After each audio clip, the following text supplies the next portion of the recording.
Today's question is partially about anatomy and partially about communication and incorporating more sexual elements into play that will really help to bring you over the edge to orgasm. So this is from a woman, and the question is, I've never had an orgasm during sex, but I can have one alone. Why is that? How is that possible? I really want to come with my partner, so what can I do differently? So for people with vulvas and vaginas, it is really all about the clit. Now, it's possible to come from penetration, from your nipples, from your G-spot, from your cervix, but the majority of the time, it is all about the clit, which is probably why you're able to come on your own. You're probably doing a lot of external stimulation. Maybe you're using a vibrator. Maybe there's specific motions that really do it for you, but it is probably being centered around that area. So it's really about incorporating that into other types of play. A lot of times people think that if you're having intercourse, it really just has to be that penis and vagina penetrative sensation, but you can incorporate clitoral stimulation into that play. There's nothing wrong with you. There's nothing wrong with your body. That's literally just how bodies work. That is where the big pleasure center is and where you're going to get the most sensation. So you can use your hands, your partner can use their hands, find positions where you can access that area easily. Have some lube handy or like use some spit. I really like to use lube personally, but to really get that like gliding sensation. Maybe you like a little bit more friction, so you don't want to use as much, or you can be, if you're on top of your partner or in certain positions, they can play with your clit as well. Really whatever is going to give you access. You might also find that different positions give you more of that sensation.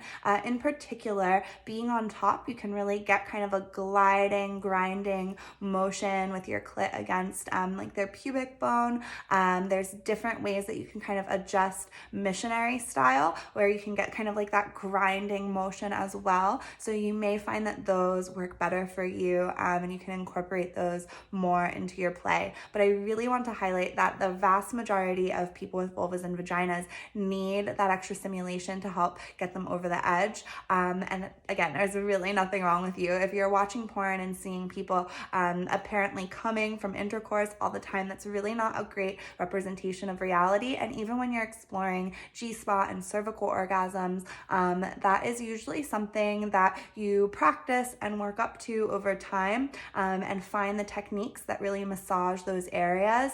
And often, again, it's not necessarily penetration that's hitting them. It might be like a massaging motion or like a circular motion around the G-spot. For me, I really like kind of hook fingers in and give it like a massaging back to forth motion. Some people like more of like a come hither motion. So it's not just like a kind of pounding penetration motion.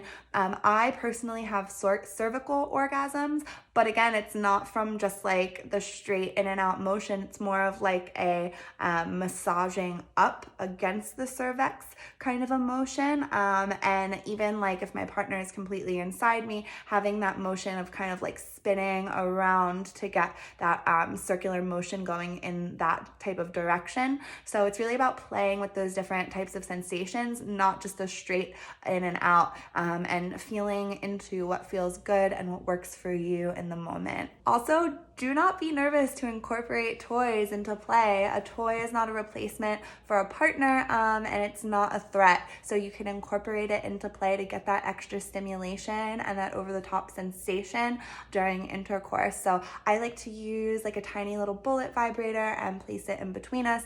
If I'm really feeling it, you can get like a massager and just hold it on there, but I do find those to be a little bit bulkier, so they're not going to work in every position.